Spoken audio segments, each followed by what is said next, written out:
ಆಯ್ರಾ ಮೊದಲನೇ ಬಾರಿಗೆ ಅವಳ ಚಿಕ್ಕಮ್ಮನ್ನ ಮೀಟ್ ಮಾಡಿದ್ಲು. ಅವಳ ಅಮ್ಮನ ಸ್ವಂತ ತಂಗಿ ವತ್ಸಲಾಗೆ ಈಗೋ ಹೆಚ್ಚಾಗೇ ಇತ್ತು. ತುಂಬಾ ವರ್ಷಗಳ ನಂತರ ಸಿಕ್ಕಿದ್ದ ಆಯ್ರಾ ಮತ್ತೆ ಅವಳ ಮಗಳ ಬಗ್ಗೆ ಅಂಥ ಒಳ್ಳೆ ಒಪಿನಿಯನ್ ಅವಳಿಗಿರ್ಲಿಲ್ಲ. ಆಯ್ರಾ ಮಗಳು ಸಿಹಿ ಅಂತ ಅಂದ್ಕೊಂಡು ರೋಹನ್ನ ಗುರಾಯಿಸ್ತಾ, ನಿನ್ ಮಗಳಿಗೆ ಒಳ್ಳೆ ಎಜುಕೇಶನ್ ಕೊಡ್ಸ್ಬಹುದು. 5 ವರ್ಷ ಅಂದ್ರೆ ಸ್ವಲ್ಪ ಲೇಟ್ ಆಯ್ತು, ಆದ್ರೂ ಪರವಾಗಿಲ್ಲ. ನಾನ್ ನಿನ್ ಮಗಳನ್ನ ಒಳ್ಳೆ ಸ್ಕೂಲಿಗೆ ಸೇರಿಸ್ತೀನಿ. ನೀನ್ ತುಂಬಾ ಚಿಂತೆ ಮಾಡೋ ಅವಶ್ಯಕತೆ ಇಲ್ಲ ಅಂತ ವತ್ಸಲ ಅಂದ್ಲು. ಆಯ್ರಾ ಇಷ್ಟೊತ್ತು ಸೈಲೆಂಟ್ ಆಗಿ ಎಲ್ಲಾ ಕೇಳಿಸ್ಕೊಂಡಿದ್ಲು. ಈಗ ಅವಳಿಗೆ ಸುಮ್ನಿರೋಕಾಗ್ಲಿಲ್ಲ. ರೋಹನ್ ಕೈ ಹಿಡ್ಕೊಂಡು, ಇವಳು ನನ್ ಮಗಳು, ಅವಳ ಭಾರನ ನಾನೇ ತಗೋತೀನಿ. ನಿಮ್ಗೆ ಅವಳ ಬಗ್ಗೆ ಚಿಂತೆ ಬೇಡ. ಅವಳಿಗೆ ಯಾವ ರೀತಿ ಎಜುಕೇಶನ್ ಕೊಡಿಸ್ಬೇಕು ಅಂತ ನನಗ್ ಗೊತ್ತು ಅಂತ ಸರ್ಕಾಸ್ಟಿಕ್ ಸ್ಮೈಲ್ ಮಾಡಿ ಅವಳು ಹೇಳಿದ್ಲು. ಆಯ್ರಾ ಮಾತ್ ಕೇಳಿ ವತ್ಸಲಾಗೆ ಮತ್ತಷ್ಟು ಕೋಪ ಬಂತು. ಓ, ನಿನ್ ಮಗಳಿಗೆ ಕ್ವಾಲಿಟಿ ಎಜುಕೇಶನ್ ನೀನೇ ಕೊಡಿಸ್ತೀಯಾ? ಫೈನ್, ಕೊಡ್ಸು, ನೀನೇ ಕೊಡ್ಸು. ಅವಳು ಯಾವಾಗ್ಲೂ ಫೋನಲ್ಲೇ ಗೇಮ್ ಆಡ್ಕೊಂಡಿರ್ತಾಳಂತೆ, ಅದ್ನೇ ತಾನೆ ನೀನ್ ಕಲ್ಸಿರೋದು.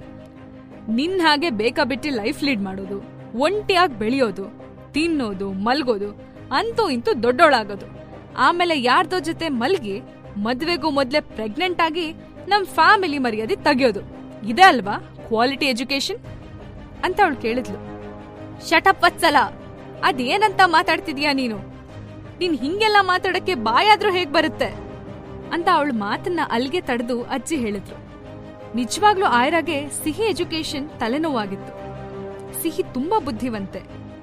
ಆನಿಮೇಷನ್, ಗೇಮಿಂಗ್, ಕೋಡಿಂಗ್ ಅಂತ ಅವಳು ಏನೇನೋ ಕಲಿತಿದ್ಲು.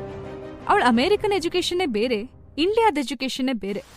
ಆಯ್ರಾಗೆ ವಾಪಸ್ ಅಮೆರಿಕಕ್ಕೆ ಹೋಗೋದಾ ಇಲ್ಲ ಕಂಪ್ನಿ ನೋಡ್ಕೊಂಡು ಇಲ್ಲೇ ಇರೋದಾ ಅನ್ನೋ ಕನ್ಫ್ಯೂಷನ್ ಕೂಡ ಈಗ ಶುರುವಾಗಿತ್ತು. ಸಿಹಿಗೆ ಗೇಮಿಂಗ್ ಬಿಟ್ರೆ ಬೇರೆ ಫೀಲ್ಡ್ ಅಲ್ಲಿ ಇಂಟ್ರೆಸ್ಟ್ ಅಷ್ಟಕ್ಕಷ್ಟೆ. ಅವಳು ಕ್ಲಾಸಲ್ಲಿ ಕೂತು ಪಾಠ ಕೇಳೋಕೆ ಬೇಸರ ಮಾಡ್ಕೋತಿದ್ಲು. ಸುಕನ್ಯಾಗೆ ವತ್ಸಲ ತೀರಾ ಚುಚ್ಚೋ ಮಾತುಗಳು ಇಷ್ಟ ಆಗ್ಲಿಲ್ಲ. ವತ್ಸಲ, ನೀನಿಷ್ಟು ರೂಢಾಗಿ ಮಾತಾಡ್ಬೇಡ. ನಿಂಗೆ ಅವಳ ಬಗ್ಗೆ ಕ್ಯೂರಿಯಾಸಿಟಿ ಇರಬಹುದು, ಅಥವಾ ಅವಳಿಷ್ಟ ದಿನ ಬದುಕಿರೋ ಲೈಫ್ ಬಗ್ಗೆ ಬೇಸರ ಇರಬಹುದು. ಬಟ್ ಇಷ್ಟೊಂದು ಬ್ಯಾಡಾಗಿ ಮಾತಾಡಿದ್ರೆ ಅವಳ ಮನ್ಸಿಗೆ ನೋವಾಗತ್ತೆ. ನಿಂಗೆ ಅರ್ಥ ಆಗತ್ತೆ ಅನ್ಕೊಂಡಿದೀನಿ ಅಂತ ಅವ್ರು ಹೇಳಿದ್ರು. ಇನ್ನೇನ್ ಹೇಳೋದು, ರಿಚ್ ಫ್ಯಾಮಿಲಿಲಿ ಹುಟ್ಟೋ ಮಗು ಅಂದ್ರೆ ಸುಮ್ನೆ ಅಲ್ಲ. ರಿಚ್ ಮನೆತನದಲ್ಲಿ ಮಕ್ಕಳು ಹೇಗ್ ಬೆಳಿಬೇಕು ಅನ್ನೋ ಒಂದು ಸಣ್ಣ ಜನರಲ್ ನಾಲೆಡ್ಜ್ ಇಲ್ದಿರೋ ಇವಳು ಅವಳ ಮಗಳಿಗೆ ಹೈ ಕ್ವಾಲಿಟಿ ಎಜುಕೇಶನ್ ಕೊಡಿಸ್ತಾಳಂತೆ. ನಿಮ್ಗೆಲ್ರಿಗೂ ಈ ಆಯ್ರಾ ಅವಳ ಮಗಳಿಗೆ ಇಷ್ಟು ವರ್ಷ ಎಂಥ ಎಜುಕೇಶನ್ ಕೊಡ್ಸಿದಾಳೆ ಅನ್ನೋದನ್ನ ತೋರಿಸ್ತೀನಿ, ನೋಡ್ತಿರೋ. ಶಿಖಾ, ಇಲ್ಬಾ ಅಂತ ವತ್ಸಲ ತನ್ನ ಚಿಕ್ಕ ಮಗಳನ್ನ ಹತ್ರ ಕರೆದ್ಲು. ವತ್ಸಲ ಎರಡನೇ ಮಗಳು ಶಿಖಾ ರೋಹನ್ಗಿಂತ ವಯಸ್ಸಲ್ಲಿ 1 ವರ್ಷ ದೊಡ್ಡೋಳು. ಅವಳು ವತ್ಸಲ ಹಾಗೆ ತುಂಬಾ ಮುದ್ದಾಗಿದ್ಲು.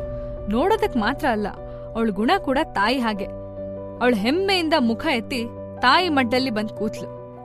ಶಿಖಾ, ನೀನ್ ಸಿಹಿಗಿಂತ ಬೆಟರ್ ಅಂತ ಅನಿಸ್ತಿದ್ಯಾ? ನಿನ್ ಕ್ವಾಲಿಟಿ ಏನು ಅಂತ ಅವಳಿಗೆ ತೋರ್ಸು ಅಂತ ವತ್ಸಲ ಮಗಳ ಹತ್ರ ಕೇಳಿದ್ಲು. ನನ್ ಲ್ಯಾಂಗ್ವೇಜ್ ಪರ್ಫೆಕ್ಟ್ ಆಗಿದ್ದೀನಿ. English, Hindi, Kannada, French, Spanish language ನ ತುಂಬಾ ಚೆನ್ನಾಗಿ ಮಾತಾಡ್ತೀನಿ ಅಂತ ಪ್ರೌಡ್ ಫೀಲ್ ಆಗಿ ಹೇಳ್ಕೊಂಡು ಎಲ್ಲಾ ಭಾಷೆಲೂ 4 ಲೈನ್ ಮಾತಾಡ್ತಾ ತೋರ್ಸಿದ್ಲು. ಅವಳು ಸಿಹಿನ ನೋಡಿ ನಾನೇ ಗೆದ್ದೆ ಅನ್ನೋ ಹಾಗೆ ಸ್ಮೈಲ್ ಮಾಡಿದ್ಲು. ಆಯ್ರಾ, ಈಗ ಹೇಳು, ನಿನ್ ಮಗಳು ಎಷ್ಟ್ ಲ್ಯಾಂಗ್ವೇಜ್ ಮಾತಾಡ್ತಾಳೆ? ನೀನೇನಾದ್ರೂ ನಿನ್ ಮಗಳಿಗೆ ಇದ್ರ ಬಗ್ಗೆ ಟ್ರೈನಿಂಗ್ ಕೊಟ್ಟಿದ್ಯಾ ಅಂತ ಕೇಳಿದ್ಲು. ಆಯ್ರಾ ನಿಜಕ್ಕೂ ತಲೆ ತಗ್ಸಿದ್ಲು. ಅವಳ ಸಿಹಿಗೆ ಲ್ಯಾಂಗ್ವೇಜ್ ಅಂತ ಸ್ಪೆಷಲ್ ಟೀಚಿಂಗ್ ಕೊಡ್ಸಿರ್ಲಿಲ್ಲ. ಅವಳ ಅಮೆರಿಕನ್ ಇಂಗ್ಲಿಷ್ ಬಿಟ್ರೆ ಕನ್ನಡನ ತುಂಬಾ ಚೆನ್ನಾಗಿ ಮಾತಾಡ್ತಿದ್ಲು. ಅವಳು ರಿಪ್ಲೈ ಮಾಡ್ಬೇಕು ಅನ್ಕೋತಿದ್ಲು. ಬ್ಲಾಂಕ್ ಆಗಿದ್ದ ರೋಹನ್ ತಲೆಲಿ ಅವನು ಕಲ್ತಿದ್ದ ಭಾಷೆಗಳೆಲ್ಲ ಓಡ್ತಿದ್ವು. ಅವನ್ ತಾಯಿನ ಇನ್ಸಲ್ಟ್ ಮಾಡೋನ ಅವನು ಸುಮ್ನೆ ಬಿಡ್ತಾನಾ? ಅವನು ಪಟಪಟ ಅಂತ ಯಾವ್ದೋ ಭಾಷೆನ ಮಾತಾಡೋಕ್ ಶುರು ಮಾಡ್ದ. ಎಲ್ರೂ ಕಣ್ಮಿಟಕ್ಸ್ದೆ ಅವನನ್ನೇ ನೋಡ್ತಿದ್ರು. ಆಯ್ರಾ ಕೂಡ ಶಾಕ್ ಆಗಿ ನೋಡಿದ್ಲು. ಶಿಖಾ ತನ್ನ ಮುದ್ದು ಭಾಷೆಲಿ ಇದ್ಯಾವ್ ಲ್ಯಾಂಗ್ವೇಜ್ ಅಂತ ಆಶ್ಚರ್ಯದಿಂದ ಕೇಳಿದ್ಲು. ಇದ್ ಅರೇಬಿಕ್, ನಿಂಗ್ ಬರಲ್ಲ ಬಿಡು. ನಮ್ ಮಮ್ಮಿ ನಂಗೆ 8 ಭಾಷೆ ಟೀಚಿಂಗ್ ಮಾಡ್ಸಿದ್ದಾರೆ ಅಂತ ರೋಹನ್ ಹೇಳ್ದ. ಶಿಖಾ ಅವಳು ಸೋಲನ್ನ ಒಪ್ಕೊಳ್ಳೋಕೆ ರೆಡಿ ಇರ್ಲಿಲ್ಲ. ನನ್ ಕ್ಯಾಲಿಗ್ರಾಫಿಲಿ ಸೆಕೆಂಡ್ ಬಂದಿದ್ದೀನಿ. ನಾನ್ ತುಂಬಾ ಕಾಂಪಿಟೇಷನ್ ಅಲ್ಲಿ ವಿನ್ ಆಗಿದ್ದೀನಿ. ನಿಂಗ್ ಕ್ಯಾಲಿಗ್ರಾಫಿ ಗೊತ್ತಾ? ಹೋಗ್ಲಿ, ರೋಬೋಟಿಕ್ಸ್ ಕಾಂಪಿಟೇಷನ್ ಬಗ್ಗೆ ಏನಾದ್ರೂ ಗೊತ್ತಾ ಅಂತ ಅವಳು ಕೇಳಿದ್ಲು. ರೋಹನ್ಗೆ ಗೊಂದಲ ಆಯ್ತು. Robotics competition? ಯಪ್ಪಾ, ಇವಳು ಏನೇನ್ ಓದ್ಕೊಂಡಿದ್ದಾಳೋ, ಏನೇನ್ ಕಾಂಪಿಟೇಷನ್ಗೆ ಹೋಗಿದ್ದಾಳೋ, ಸುಮ್ನೆ ಅಮ್ಮಂಗ್ ಟಾರ್ಚರ್ ಮಾಡ್ತಾರೆ ಅಂತ ಮನ್ಸಲ್ಲೇ ಅಂದ್ಕೊಂಡ್ರು. ಕಾನ್ಫಿಡೆಂಟ್ ಆಗಿ ಅವನ್ ಹೇಳ್ದ, ನೀನ್ ಸೆಕೆಂಡ್ ಬಂದ್ಯಾ? ಫಸ್ಟ್ ಬರ್ಲೇ ಇಲ್ವಾ? So sad. ಶಿಖಾಗೆ ಅವಮಾನ ಆಯ್ತು. ಅವಳು ಮತ್ತೆ ಮಾತ್ ಮುಂದುವರ್ಸಿದ್ಲು. ನಂಗ್ ಪೋಯಂ ಬರೆಯೋಕ್ ಬರುತ್ತೆ, ಸ್ಟೋರಿ ಬರಿತೀನಿ ಮತ್ತೆ ಪ್ರೋಗ್ರಾಮಿಂಗ್ ಮಾಡ್ತೀನಿ. ನಂಗ್ ಎಲ್ಲಾ ತರ ಕೋಡಿಂಗ್ ಬರುತ್ತೆ. ಮ್ಯಾಥಮೆಟಿಕ್ಸ್ ಅಲ್ಲಿ ನಾನ್ ಸಖತ್ ಬ್ರಿಲಿಯಂಟ್ ಗೊತ್ತಾ.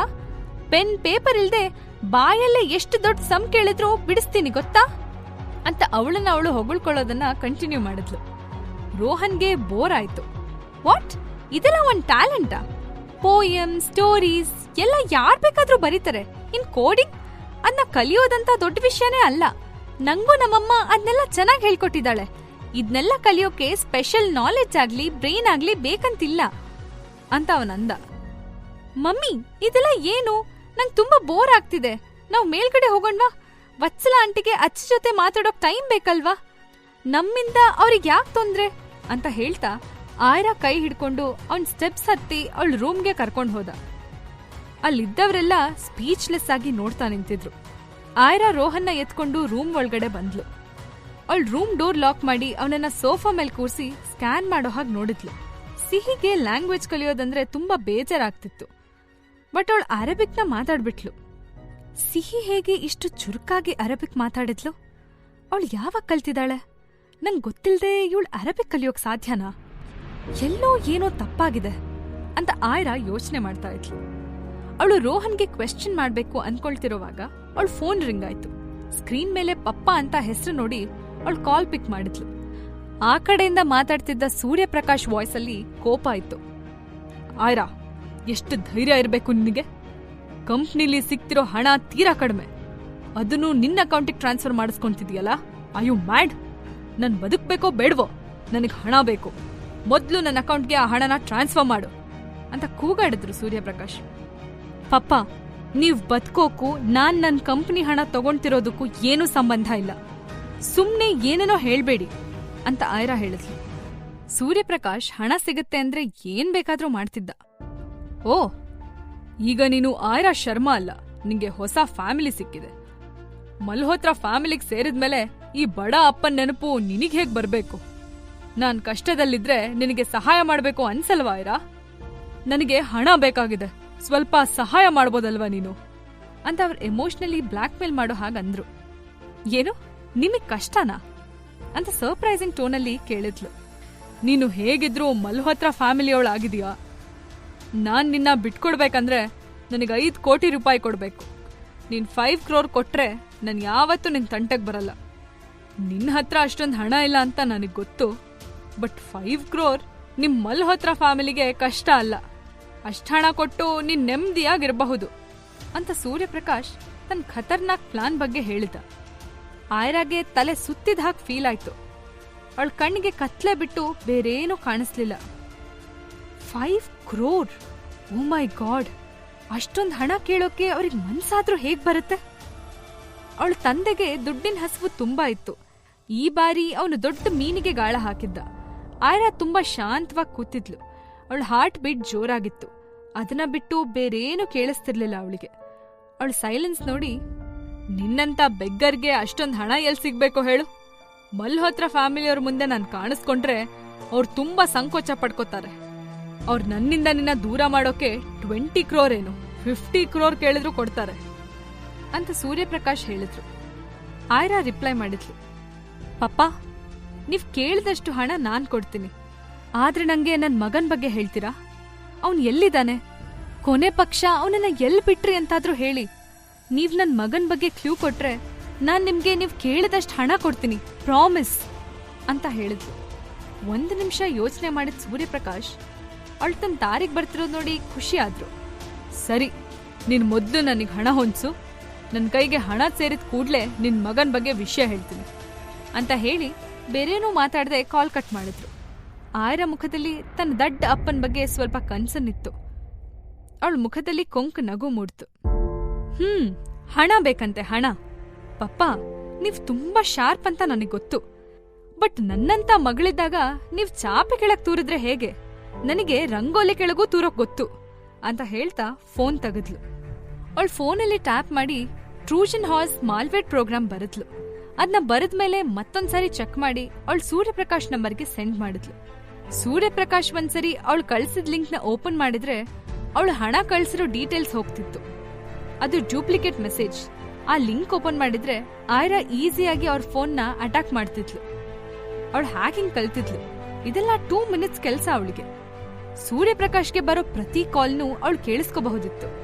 ಅವ್ರಿಗೆ ಬರೋ ಮೆಸೇಜ್, ಇಮೇಲ್ ಪ್ರತಿಯೊಂದು ಆಯ್ರಾ ಕೈಗೆ ಸಿಗ್ತಾ ಇತ್ತು. ಅವಳು ಸೆಲ್ ಫೋನ್ ಮುಂದೆ ಇಟ್ಕೊಂಡು ಕಾಯ್ತಾ ಇದ್ಲು. ಸೂರ್ಯಪ್ರಕಾಶ್ ಆ ಲಿಂಕ್ ಮೇಲೆ ಪ್ರೆಸ್ ಮಾಡಿದ್ಮೇಲೆ ಖಂಡಿತ ಯಾರಿಗಾದ್ರೂ ಕಾಲ್ ಮಾಡೇ ಮಾಡ್ತಾನೆ ಅಂತ ಅವಳಿಗೆ ಗೊತ್ತಿತ್ತು. ಅವಳು ಗೆಸ್ ಪ್ರಕಾರ ಸೂರ್ಯಪ್ರಕಾಶ್ ಅವಳು 2ನೇ ಹೆಂಡತಿ ಅಶ್ವಿನಿಗೆ ಕಾಲ್ ಮಾಡಿದ್ದ. ಅಶ್ವಿನಿ, ಸರ್ಪ್ರೈಸ್, ಆಯ್ರಾ ಅಮೌಂಟ್ ಹಾಕಿದಾಳೆ, 5 crore. ಅಷ್ಟೊಂದು ಹಣ ಅವಳ ಹತ್ರ ಇರಬಹುದು ಅಂತ ನಾನು ಅಂದ್ಕೊಂಡಿರ್ಲಿಲ್ಲ ಅಂತ ಸೂರ್ಯಪ್ರಕಾಶ್ ಹೇಳ್ದ. ಏನು, ಅಷ್ಟೊಂದು ಹಣನಾ? ಇದೆಲ್ಲ ಹೇಗ್ ಸಾಧಿಸ್ದೆ ಪ್ರಕಾಶ್ ಅಂತ ಅಶ್ವಿನಿ ಆಶ್ಚರ್ಯದಲ್ಲಿ ಕೇಳಿದ್ಲು. ಅವಳ ಮಗನ್ ಹೆಸರು ಇಟ್ಕೊಂಡು ಅವಳಿಂದ ಹಣ ಗಿಟ್ಟಿಸ್ದೆ. ಇವತ್ ನಮ್ ಡೇ ಚೆನ್ನಾಗಿತ್ತು ನೋಡು. ಕೇಳಿದ ತಕ್ಷಣ ಕೊಟ್ಬಿಟ್ಲು. ಪೆದ್ದಿ, ಸ್ವಲ್ಪನೂ ಬುದ್ಧಿ ಇಲ್ಲ. ಇಷ್ಟೊಂದ್ ಹಣ ಹೇಗ್ ಅವಳ ಹತ್ರ ಬಂತು ಅಂತ ಸೂರ್ಯಪ್ರಕಾಶ್ ಕ್ಯೂರಿಯಸ್ ವಾಯ್ಸ್ ಅಲ್ಲಿ ಕೇಳ್ತಿದ್ರು.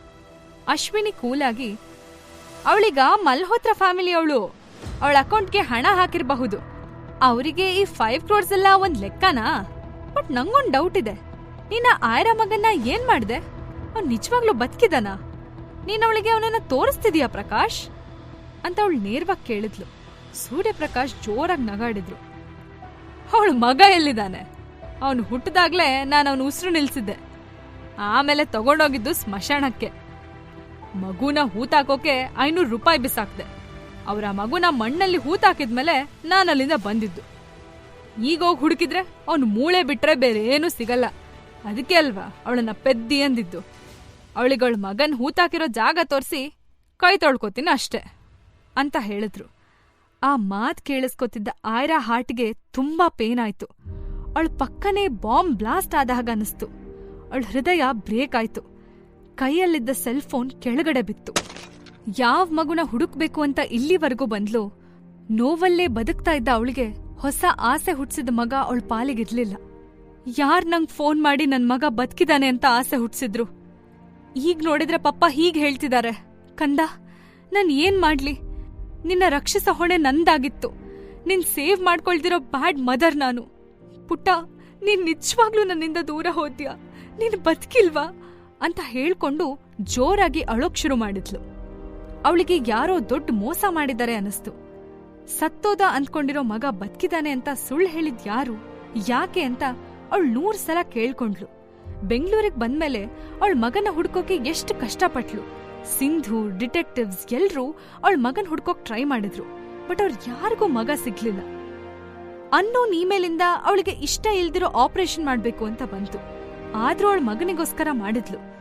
ಫೈನಲಿ ಅವಳ ಕೈಗೆ ಏನೂ ಸಿಗ್ಲಿಲ್ಲ. ಅವಳಿಗೆ ಆ ನೋವು ತಡ್ಕೊಳಕ್ ಆಗ್ತಾನೆ ಇರ್ಲಿಲ್ಲ. ಯಾರೋ ಅವಳ ಹೃದಯಕ್ಕೆ ಬ್ಲೇಡ್ ಹಾಕಿ ಕೊಯ್ತಾ ಇದ್ದಾರೆ ಅನ್ನೋ ಫೀಲ್ ಆಗ್ತಾ ಇತ್ತು. ಆ ನೋವಿಂದ ಅವಳು ಆಚೆ ಬರೋಕ್ ಆಗ್ಲೇ ಇಲ್ಲ. ಅಲ್ಲೇ ಕಾರ್ಪೆಟ್ ಹಾಸಿದ್ದ ನೆಲದ ಮೇಲೆ ಕೂತು ಕೈ ಮುಷ್ಟಿಗಟ್ಟಿ ಗುತ್ತೋಕ್ ಶುರು ಮಾಡಿದ್ಲು. ಕೈ ನೋವಾಗ್ತಿದ್ರು ಅವಳು ಬಿಡ್ಲಿಲ್ಲ. ನೆಲದ ಮೇಲೆ ಬಿದ್ದು ಹೊರಳಾಡಿದ್ಲು. ಜೋರಾಗಿ ಕೂಕೊಂಡು ಅತ್ಲು, ನಿನ್ ಮಗ ಬದುಕಿದಾನೆ, ಅಳ್ಬೇಡ, ನಿನ್ ಮಗ ಬದುಕಿದಾನೆ ಅಂತ ಅವಳು ಹಿಂದ್ಗಡೆಯಿಂದ ಒಂದು ವಾಯ್ಸ್ ಬಂತು. ಅವಳು ಗಾಬ್ರಿಲಿ ಹಿಂದ್ಗಡೆ ತಿರುಗಿದ್ಲು. ಶಾಕಿಂದ ಅವಳಿಗೆ ಮಾತೇ ಬರ್ಲಿಲ್ಲ. ಜೀವನದ ನಿಗೂಢವಾದ ಕಥೆಯನ್ನ ತಿಳ್ಕೋಬೇಕಂದ್ರೆ ಈಗಲೇ ಡೌನ್ಲೋಡ್ ಮಾಡಿ ಪಾಕೆಟ್ FM ಮತ್ತು ಕೇಳಿ ಐರಾ. ಲಿಂಕ್ ಡಿಸ್ಕ್ರಿಪ್ಷನ್ ನಲ್ಲಿ ಇದೆ.